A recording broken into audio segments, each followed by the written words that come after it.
What's going on, everybody, and welcome into the ColorKey channel. I've got a pro tip for all the lighting enthusiasts out there, and that is how to control Z-axis rotation using SoundSwitch. Now, SoundSwitch is great with its auto palettes, its analysis of your music, and that will easily control the pan and the tilt motors on your moving head fixtures, but it doesn't really know what to do when you have a third axis of rotation, a Z-axis. So I'm going to show you how to control that Z-axis in SoundSwitch.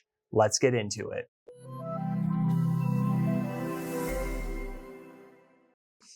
All right, now before we can get started, we need to get our Scorpius FX patched into SoundSwitch. So we're gonna go ahead and click on DMX, where it says search for manufacturers. We'll type in ColorKey, search for fixtures, the Scorpius FX. Now I have this Scorpius here on channel 001, so we're gonna go ahead and load it there, and we'll see that it reacts. Now, of course, we can change the colors, but what we're interested in is how do we get that Z head rotating? So let's pop over here. We're gonna go down to auto loops. We'll select red, blue from the upbeat section, hit play. Now we can see that SoundSwitch is taken over on the pan and the tilt motors, but once again, that Z axis is not spinning, but we want it to.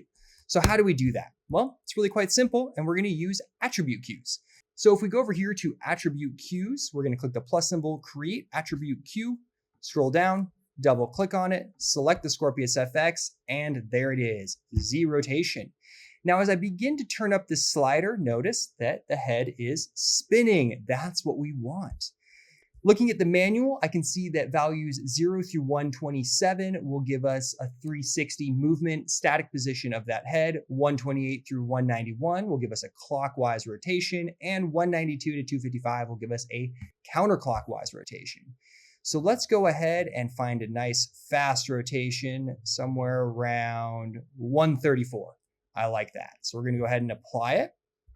Now, for ease of remembering what this is, we can rename this to Scorpius Fast. Now, if I take Scorpius Fast and drag it into right there, we can see it's spinning. I'm going to go ahead and start this auto loop over, and now we can see that all three motors are turning: pan, tilt, and Z-axis. Super cool. But now what if you don't want it going that fast all the time?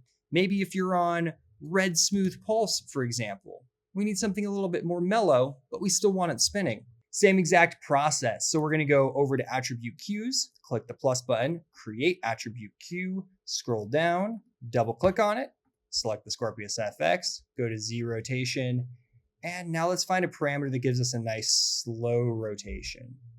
217, really slow. It's nice looking. We'll apply that. We'll rename it to Scorpius Slow. We'll save that, and we'll drag it up into our playback lane. And now you can see we have all three motors going again, that pan, that tilt, and of course, a really nice slow spin. Fits really well in with this auto loop.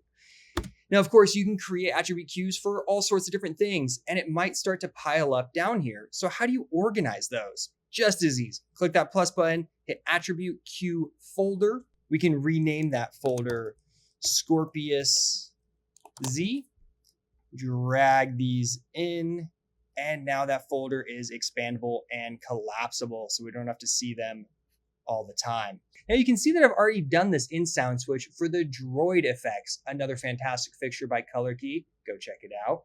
Well, guys, that's really all I got for you today. It's super simple to get set up and running. All you got to do is create those attribute cues, pop them into your auto loops, or if you're using the analysis of your individual tracks, pop it into the Scorpius FX swim lane, and you're good to go. Well, guys, check out all the other fixtures we got at ColorKeyLED.com. Don't forget to subscribe to our YouTube channel. We got great content coming out all the time. But hey, until next time, peace.